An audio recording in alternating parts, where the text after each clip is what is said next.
যে রক্তক্ষয়ী যুদ্ধ হচ্ছে, সেই যুদ্ধ এখন তৃতীয় বিশ্বযুদ্ধের রূপ নিচ্ছে। কেননা তৃতীয় বিশ্বযুদ্ধে যে ভবিষ্যৎবাণী নবী সাল্লাল্লাহু আলাইহি সাল্লাম করে গিয়েছেন, সেই তৃতীয় বিশ্বযুদ্ধের ভবিষ্যৎবাণীর সাথে এখন সম্পূর্ণভাবে মিলে যাচ্ছে। কেননা ইতিমধ্যে সেই ভবিষ্যৎবাণীর মধ্যে আল্লাহ রাসূল সাল্লাল্লাহু আলাইহি সাল্লাম বলে গিয়েছিলেন যে দুটি দল হয়ে যাবে, সকল ইহুদিরা একদল হবে এবং সকল মুসলমানরা একদল হবে। এই দুই দলে তারা যুদ্ধ চালাবে, মুসলমানরা পরাজিত হতে যাবে, সেই মুহূর্তে আল্লাহ তাআলার মদদ আসবে এবং সেই মুসলমানরাই সেই বিজয়ী হবে। কিছু সংখ্যক মুসলমানরা সেই বিজয় ছিনিয়ে আনবে এবং সেই পরিস্থিতি কিন্তু ঘটতে যাচ্ছে। আমরা দেখেছি যে ইউক্রেন রাশিয়ার যুদ্ধকে কিন্তু অনেকেই সেভাবে ব্যাখ্যা করেছে, কিন্তু সেই যুদ্ধ কিন্তু এখন চলমান অবস্থা রয়েছে। সেই মার্কিন যুক্তরাষ্ট্র এবং ভারত তারা সর্বদা এক হয়ে সেই ইউক্রেনের সাথে যুক্ত হয়েছে এবং সেদিকে চীন এবং শক্তিধর রাষ্ট্র রাশিয়া, তারা দুইটা দেশ একত্রিত হয়ে তারা আলাদাভাবে মতানৈক্য তৈরি হয়েছে। এদিকে আবার সেই ইসরায়েলি এবং ফিলিস্তিনের হামলাকে কেন্দ্র করে দেখা যাচ্ছে ভারত এবং যুক্তরাষ্ট্র সরাসরি ইহুদিদের পক্ষে তারা অবস্থান গ্রহণ করেছে। কিন্তু এবার সৌদি আরব সহ এবং সেই রাশিয়ার সহ শক্তিধর কিছু রাষ্ট্র ইরান, ইরাক এবং সেই তুরস্ক, সেই শক্তিধর মিশর রাষ্ট্র সবগুলো একত্রিত হয়ে আবার 9টি দেশ একত্রিত হয়ে মুসলমানদের পক্ষ নিয়েছে। কিন্তু ইতিমধ্যে সেই ফিলিস্তিনের বিরুদ্ধে গিয়ে এবার ইসরায়েলের নেতানিয়াহু সেই প্রধানমন্ত্রী বলে দিয়েছে যে সরাসরি যুদ্ধ ঘোষণা করে দিয়েছেন এবং হামাসকে দখল করবেন এবং ফিলিস্তিনকে দখল করে নেবেন। এমনটি পরিস্থিতিতে কিন্তু বোঝা যাচ্ছে যে সেই সংঘাতটা আচমকা দীর্ঘদিন ধরে আমরা দেখেছি, আচমকা এসেছে, আচমকা আবার থেমে গিয়েছে। হঠাৎ করে যুদ্ধ শুরু হয়েছে, হঠাৎ করে পাল্টা আক্রমণ হয়েছে, কিন্তু পরিশেষে আমরা দেখেছি যে সেটা কিন্তু মিলেই গিয়েছে পরিশেষে। কিন্তু ইতিমধ্যে যে বিষয়টি শুরু হয়েছে সেটা মিলে যাওয়ার মতো নয়। আমরা ইতিমধ্যে দেখেছি ইউক্রেন রাশিয়াকে কেন্দ্র করে দুইটি ভাগ হয়েই রয়েছে এবং সেই তুরস্ক, ইরান এবং মুসলমান রাষ্ট্রগুলা একত্রিত হওয়াতে এবার সেই ইসরায়েলের সাথে কিছু কাফের রাষ্ট্র যুক্ত হওয়াতেই বোঝা যাচ্ছে দুইটি গ্রুপ এখন সমন্বয়ে কাজ করছে সারা পৃথিবী জুড়ে। এই দুটি গ্রুপ যদি একত্রিত হয়ে তার আক্রমণ প্রকাশ্যে চালিয়ে দেয়, তাহলে অবশ্যই সে তৃতীয় বিশ্বযুদ্ধের দিকে ধাবিত হবে দেশ। আমরা সেদিকে ব্যাখ্যা পরেই করি, কিন্তু আমরা বর্তমান পরিস্থিতির যদি লক্ষ্য করি যে ইসরায়েলিরা হঠাৎ করে এই এত বড় আক্রমণের বিষয়টা কেন তারা জানতে পারলো না। এটার পিছনে আসলে অনেক কিছু কারণ থাকতে পারে। যে যখন হামাস দীর্ঘদিন ধরে তাদের প্রতিরক্ষা, তাদের আক্রমণকে ঠেকে আসছে এবং কি সেই মুসলমান রাষ্ট্রগুলা, ফিলিস্তিনগুলা, তারা কিন্তু দীর্ঘদিন অত্যাচারিত হয়ে ঠেকিয়ে তারা আজকে গোপনীয়ভাবে এমনভাবে তারা নিজেদেরকে তৈরি করেছে, পরিশেষে তাদের উপর পাল্টা জবাব দিতে গিয়ে কিন্তু সারা বিশ্বকে অবাক করে দিয়েছে। আমরা সেটা তাদের শক্তি যদি মনে করি, কিন্তু এখানে পরাশক্তির অনেকটাই আশ্বাস আমরা দেখতে পাচ্ছি। পরাশক্তির বিশেষ করে এখানে দুটা গ্রুপ কাজ করছে, এমনটি আশঙ্কা আরও বাড়ানোর জন্য। এবং যদি ভ্লাদিমির পুতিনের বিষয়টি ধরি, রাশিয়া এবং সেই ইউক্রেন রাশিয়ার যুদ্ধকে যদি ব্যাখ্যা করে দেখি, তাহলে কিন্তু এই যুদ্ধটা হওয়ার কারণে, এই ফিলিস্তিনদের সাথে এই ঘটনার কারণে কিন্তু তাদের বিষয়টা কিন্তু, তাদের ইস্যুটা কিন্তু দামাচাপা হয়ে গিয়েছে। পশ্চিমা বিশ্ব কিন্তু এবার তাদের বিষয়টাকে গুরুত্ব কমিয়ে দিয়ে সেই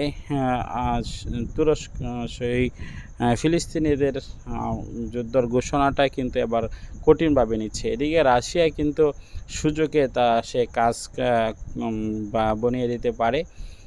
এজন্যই রাশিয়া প্রকাশ্যে, একেবারে ভ্লাদিমির পুতিন রাশিয়ার প্রেসিডেন্ট প্রকাশ্যে এসে ফিলিস্তিনের পক্ষ নিয়েছেন এবং সরাসরি আমরা দেখেছি চীনও ফিলিস্তিনের পক্ষ নিয়েছেন। তাহলে চীন এবং সেই রাশিয়া সর্বদা আমরা দেখি মুসলমানদের বিরুদ্ধে খাটে। রাশিয়া যদি পূর্বে মুসলমানদের পক্ষে খেটেছে, বিশেষ করে চীন কিন্তু মুসলমানদের পক্ষে কখনো কথা বলেনি।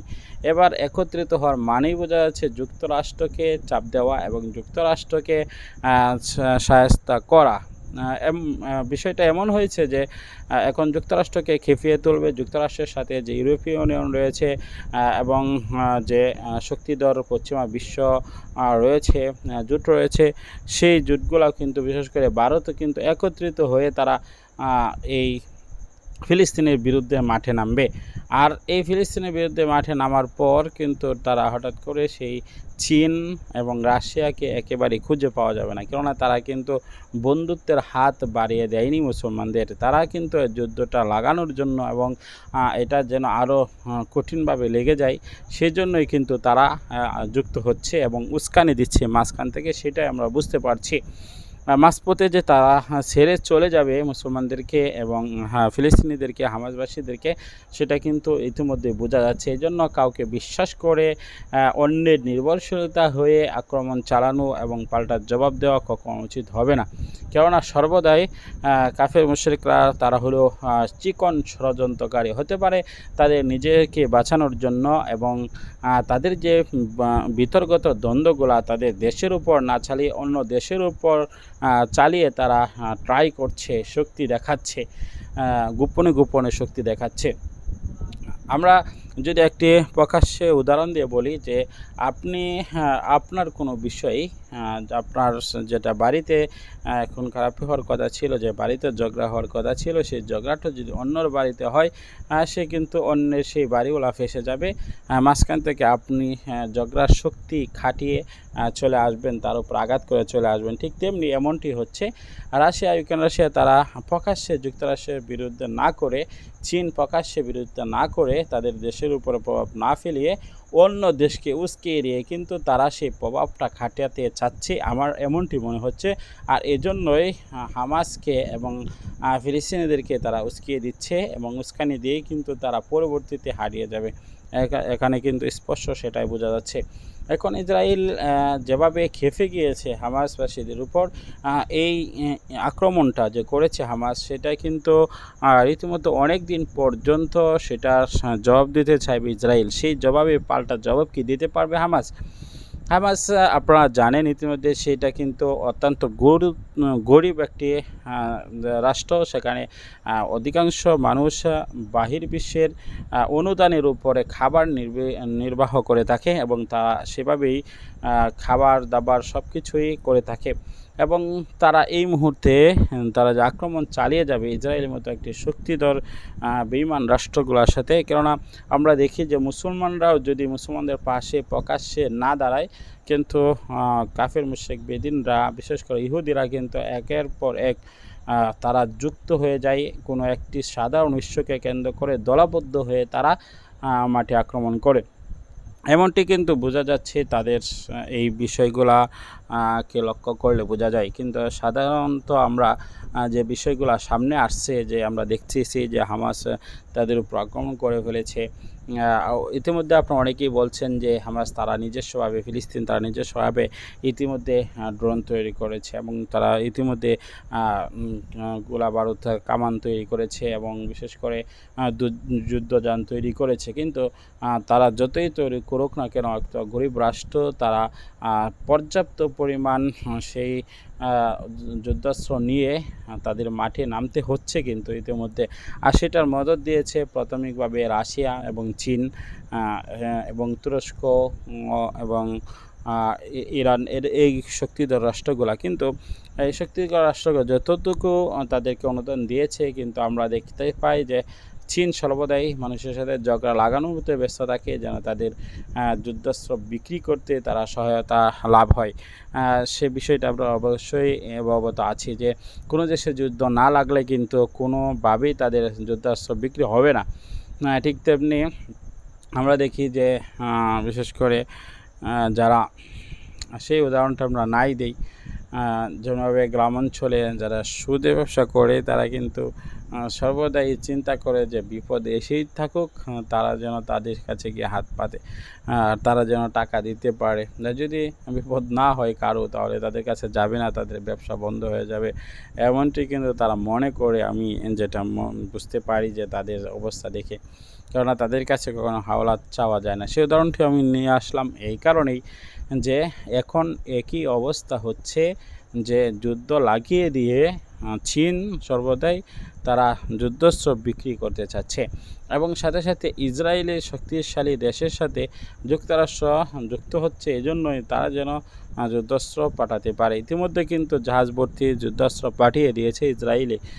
ইসরায়েলে সেই যুদ্ধাস্ত্র পাঠানোর উদ্দেশ্য হলো, প্রকাশ্যে সেটা গণমাধ্যমে প্রকাশ করার উদ্দেশ্য হলো রাশিয়া এবং চীনও যেন সেই সেই ফিলিস্তিনের পক্ষ নিয়ে তারাও যুদ্ধাস্ত্র পাঠিয়ে দেয়। ইতিমধ্যে রাশিয়া বলেছে তাদের সৈন্যবাহিনী পাঠাবে। কেন ভাই, তোমাদের রাষ্ট্রকে তোমরা রক্ষা করতে পারছো না। ইতিমধ্যে ইউক্রেনে অনেক সেনাবাহিনী নিহত হয়ে গেছে, রাশিয়া কিছুই করতে পারছে না। আর সেই রাশিয়া রমজান কাদিরভকে, যে শক্তিশালী চিচেন সেই বাহিনী, তাকেই পাঠাবে নাকি সেই তুরস্কে, সেই হামাসে ফিলিস্তিনে যদি তাদেরকে পাঠায়, তবে তাদের অবস্থা কোথায় গিয়ে দাঁড়াবে। এইগুলো বোঝা যায় যে একটি আন্তর্জাতিক ষড়যন্ত্রের মাধ্যমে মুসলমানদেরকে ঘায়েল করা এবং তাদের নিজস্ব স্বার্থ হাসিল করা, এমনটি আমার মনে হচ্ছে এই যুদ্ধকে কেন্দ্র করে। তবে যদি পরাশক্তির উপরে, বিদেশি শক্তির উপরে ভরসা করে হামাস এরকম আক্রমণ করে থাকে, তাহলে অবশ্যই সেটার জন্য পস্তাতে হবে। এবং আমরা চাই সর্বদাই মুসলমানদের বিজয়, কিন্তু মুসলমানদের বিজয় তখনই আসবে যখন মুসলমান সব দেশগুলো একত্রিত হয়ে যাবে। হামাস এই যুদ্ধটা, যে অভিযানটা চালিয়েছে, সেটা কেন চালিয়েছে, আমরা এই ব্যাখ্যাটা গুরুত্বপূর্ণ। কেননা আমরা দেখেছি দীর্ঘদিন ধরে মুসলমানদের উপর অত্যাচার করে আসছে, ফিলিস্তিনের উপর অত্যাচার করে আসছে, সেজন্যই কিন্তু তারা এই আক্রমণটি চালায়নি। ইতিমধ্যে আমরা যত আক্রমণ হয়েছে কোনোদিন দেখিনি যে শুরুতে আক্রমণ করেছে ফিলিস্তিন অথবা হামাস। আমরা দেখেছি সর্বদাই তারা আক্রমণ ঠেকিয়েছে, কিন্তু এই ঠেকিয়ে আস্তে আস্তে হঠাৎ করে এরকম আক্রমণ, সেটা হলো একমাত্র এই পরাশক্তির কিছু ইঙ্গিত থাকতে পারে। আমরা সেই গুরুত্বপূর্ণ বিষয়গুলো নিয়েই কিন্তু আমরা এড়িয়ে যাচ্ছি। সাধারণত আমরা মুসলমানদের বিজয় চাই, ঠিক আছে, কিন্তু মুসলমানদের বিজয় ততক্ষণ পর্যন্ত আসবে না যতক্ষণ পর্যন্ত মুসলমান সকল দেশ ঐক্যবদ্ধ না হবে। মুসলমানরা কিন্তু আজকে ঐক্যবদ্ধ নয়, আর সেজন্যই কিন্তু এই হামাস ফিলিস্তিন তারা নির্যাতিত হচ্ছে। চীনে উরুগুয়েতে সেখানে নির্যাতন হয়েছে, এবং ভারতে দীর্ঘদিন ধরে সেই কাশ্মীরে নির্যাতিত হয়ে আসছে মুসলমানরা। সেগুলো কোনো কিছুই হচ্ছে না, শুধু মুসলমানদের ঐক্যবদ্ধ না থাকার কারণে। আর মুসলমানরা, অনেক মুসলমান দেশ কিন্তু এবার ইসরায়েলের সাথে মিশে গিয়েছে। আমরা দেখেছি যে কিছুদিন আগে 2020 সালে সৌদি আরব প্রকাশ্যে ঘোষণা দিয়েছে ইসরায়েলের পক্ষ নিয়ে, এবং ইহুদিদেরকে ঢুকিয়ে দিয়েছে সেনাবাহিনীদেরকে কাবার চত্বরে, এবং সেই পবিত্র ভূমিতে ইহুদিদেরকে স্থান দিয়েছে, যেটা পূর্বে কাবা শরীফে অবস্থান করার মতো ক্ষমতা তাদের ছিল না। যাই হোক, সৌদি আরব শুধু নয়, মিশর আরও 4-5 বছর আগেই তারা ইসরায়েলকে সমর্থন দিয়েছে, এবং মুসলমান দেশের মধ্যে আরও অনেকেই কিন্তু ইসরায়েলকে সমর্থন দিয়ে আসছে। তাহলে এই ইসরায়েলিদেরকে এতভাবে সমর্থন দেওয়া, এবং বিশেষ করে যুক্তরাষ্ট্র এখন প্রকাশ্যে সমর্থন দিয়ে আসছে, এই সকল বিষয়গুলো নিয়েই কিন্তু এখন আক্রমণের মূল কারণ হিসাবে দাঁড়িয়েছে হামাসবাসীদের ওপর। হামাসরা যে এখন তারা যদি আক্রমণ না করে, তাহলে অবশ্যই পরবর্তীতে তাদের চরম মূল্য দিতে হতো, কেননা সকল দেশেই কিন্তু তাদের বিরুদ্ধে আচরণ শুরু করে দিয়েছে। আর সেজন্য হয়তোবা তারা এই আক্রমণটি শুরু করেছে, আমাদের মনে হচ্ছে। এর মাঝে আরও অনেক ব্যাখ্যা হতে পারে, যে ব্যাখ্যাগুলোর মধ্যে রয়েছে যে এখন সেই যুদ্ধটা কি থামবে কি না, কারা থামাতে পারবে, কেউ থামাতে পারবে না। আমার মনে হচ্ছে যে সেটা দিন ক্রমেই বেড়েই চলবে, পরিশেষে সেটা হয়তোবা তৃতীয় বিশ্বযুদ্ধের রূপ নিতে পারে। আমরা সর্বদাই চাই মুসলমানদের বিজয় হোক, এবং কোনো সাধারণ মানুষের যেন প্রাণহানি না হয়, সেটা আমরা কামনা করি। মুসলমানরা মুসলমানদেরকে আল্লাহ তাআলা গায়বী সাহায্য দান করুক এবং আমরা অস্ত্রের উপরে বিশ্বাসী নয়, আমরা সর্বদা বিশ্বাসী।